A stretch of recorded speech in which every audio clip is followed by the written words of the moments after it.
The Malleus Maleficarum. Part I. Question 13.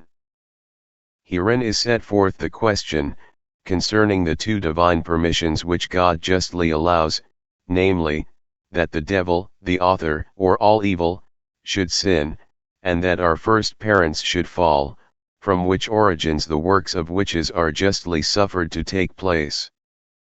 The second question and proposition is that God justly permitted certain angels to sin indeed, which he could not have allowed unless they were capable of sin, and that in like manner he preserved certain creatures through grace, without their having previously suffered temptation, and that he justly allows man both to be tempted and to sin. And all this is clearly shown as follows. For it is a part of divine providence that each single thing should be left to its own nature, and not be altogether impeded in its natural works. For, as Dionysius says, Didiuin nom, for, providence is not a destroyer, but a preserver of nature. This being so, it is manifest that, just as the good of the race is better than the good of the individual, Aristotle, Ethics, I, so also the good of the universe takes precedence over the good of any particular creature. Therefore we must add that, if men were prevented from sinning, many steps to perfection would be removed. For that nature would be removed which has it in its power to sin or not to sin, but it has already been shown that this is a natural property of man's nature. And let it be answered that, if there had been no sin, but immediate confirmation, then there would never have appeared what debt of grace in good works is due to God, and what the power of sin has been able to effect, and many other things without which the universe would suffer great loss. For it behoved that Satan should sin, not through some outside suggestion, but that he should find in himself the occasion of sin. And this he did when he wished to be equal to God. Now this is to be understood neither simply and directly, nor indirectly, but only with a reservation, and this is declared according to the authority of Esaias 14, I will ascend above the heights of the clouds, I will be like the Most High. For it must not be understood simply and directly, because in that case he would have had a limited and erring understanding, in seeking something which was impossible for him. For he knew that he was a creature created by God, and therefore he knew that it was impossible for him to become equal to his Creator. Neither, again, must it be understood indirectly, for since the whole transparence of the air consists in its subjection to the sun's rays, therefore nothing which would be contrary to the good of its nature could be sought for by an angel. But he sought for equality with God, not absolutely, but with a reservation, which was as follows. The nature of God has two qualities, that of blessedness and goodness, and the fact that all the blessedness and goodness of his creatures issues from him. Therefore the angel, seeing that the dignity of his own nature transcended that of the other creatures, wished and asked that the blessedness and goodness of all the inferior creatures should be derived from him. And he sought this in his own natural capacity, that just as he was the first to be endowed in nature with those qualities, so the other creatures should receive them from the nobility of his nature. And he sought this of God, in perfect willingness to remain subject to God so long as he had that power granted to him. Therefore he did not wish to be made equal with God absolutely, but only with a reservation. It is further to be noted that, wishing to bring his desire to the point of action, he suddenly made it known to others, and the understanding of the other angels of his desire, and their perverse consenting to it, was also sudden. Therefore the sin of the first angel exceeded and preceded the sins of the others in respect of the magnitude of his guilt and causality, but not in respect of duration. See Apocalypse 12. The dragon falling from heaven drew with him the third part of the stars. And he lives in the form of Leviathan, and is king over all the children or pride. And, According to Aristotle, Metaph. V. He is called king of princes, inasmuch as he moves those who are subject to him according to his will and command. Therefore his sin was the occasion of sin in others, since he first, not having been tempted from outside, was the external temptation of others. And that all these things happened instantaneously may be exemplified by physical things, for the ignition of a gas, the sight of the flame, and the impression formed by that sight all happen at one and the same time.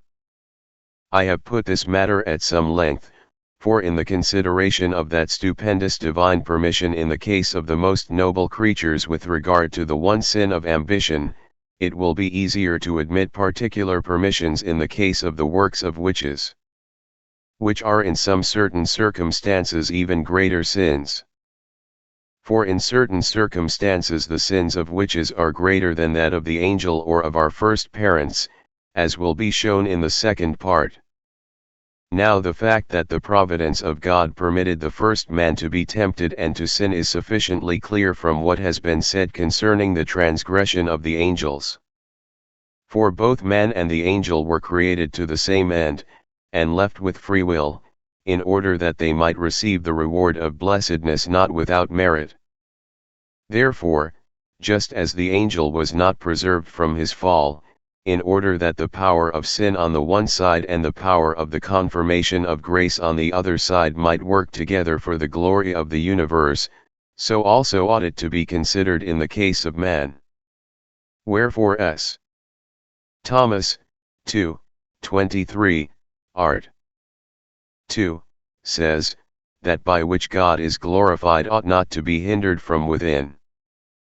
But God is glorified in sin, when he pardons in mercy and when he punishes in justice, therefore it behoves him not to hinder sin.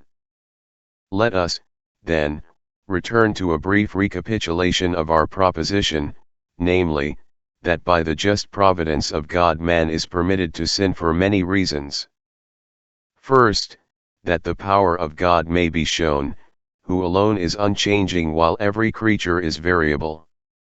Secondly, that the wisdom of God may be declared, who can bring good out of evil, which could not be unless God had allowed the creature to sin. Thirdly, that the mercy of God may be made manifest, by which Christ through his death liberated man who was lost. Fourthly, that the justice of God may be shown, which not only rewards the good, but also punishes the wicked.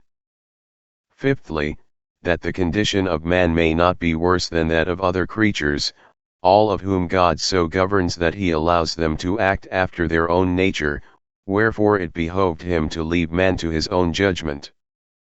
Sixthly, for the glory of men, that is, the glory of the just man who could transgress but has not. And seventhly, for the adorning of the universe, for as there is a threefold evil in sin, namely, guilty, pain, and loss, so is the universe adorned by the corresponding threefold good, namely, righteousness, pleasure, and usefulness. For righteousness is adorned by guilt, pleasure by pain, and all usefulness by loss. And by this the answer to the arguments is made plain. Solutions to the arguments. According to the first argument, it is heretical to maintain that the devil is allowed power to injure men. But the opposite appears rather to be true, for it is heretical to assert that God does not permit man, of his own free will, to sin when he wishes. And God permits much sin, by reason of his power to hurt men in the punishment of the wicked for the adorning of the universe. For it is said by S. Augustine in his book of Soli Lox, Thou, Lord, hast commanded, and it is so, that the shame of guilt should never be without the glory of punishment. And that is not a valid proof of the argument which is taken from the wise ruler who keeps away all defect and evil as far as he can. For it is quite different with God, who has an universal care, from one who has only a particular care.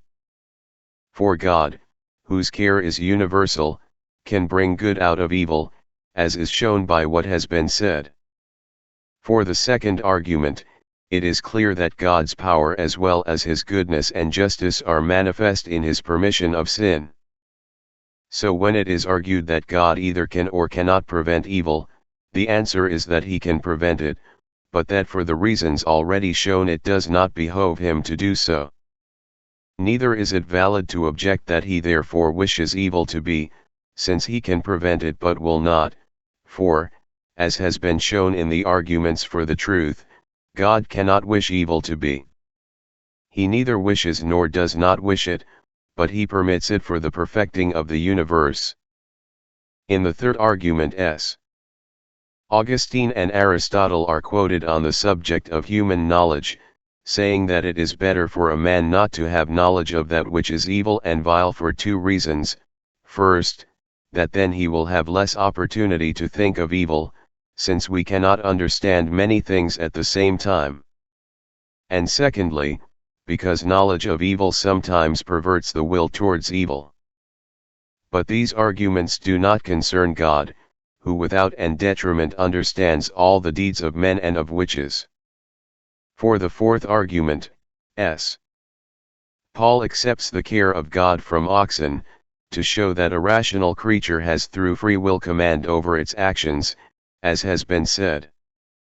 Therefore God has a special providence over him, that either blame or merit may be imputed to him, and he may receive either punishment or reward, but that God does not in this way care for the irrational beasts.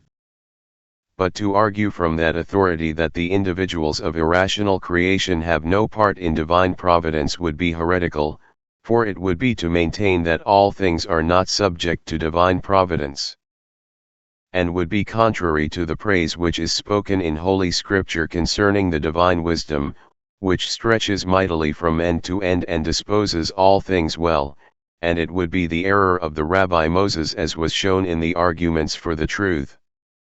For the fifth argument, man did not institute nature, but puts the works of nature to the greatest use known to his skill and strength. Therefore human providence does not extend to the inevitable phenomena of nature, as that the sun will rise tomorrow. But God's providence does extend to these things, since he is himself the author of nature. Wherefore also defects in nature, even if they arise out of the natural course of things, are subject to divine providence. And therefore Democritus and the other natural philosophers were in error when they ascribed whatever happened to the inferior creation to the mere chance of matter. For the last argument, although every punishment is inflicted by God for sin, yet the greatest sinners are not always afflicted with witchcraft. And this may be because the devil does not wish to afflict and tempt those whom he sees to belong to him by just title, or because he does not wish them to be turned back to God. As it is said, their plagues were multiplied, and they turned them to God, etc. And that all punishment is inflicted by God for sin is shown by what follows, for according to S. Jerome, whatever we suffer, we deserve for our sins. Now it is declared that the sins of witches are more grievous than those of the bad angels and our first parents. Wherefore, just as the innocent are punished for the sins of their fathers, so are many blameless people damned and bewitched for the sins of witches.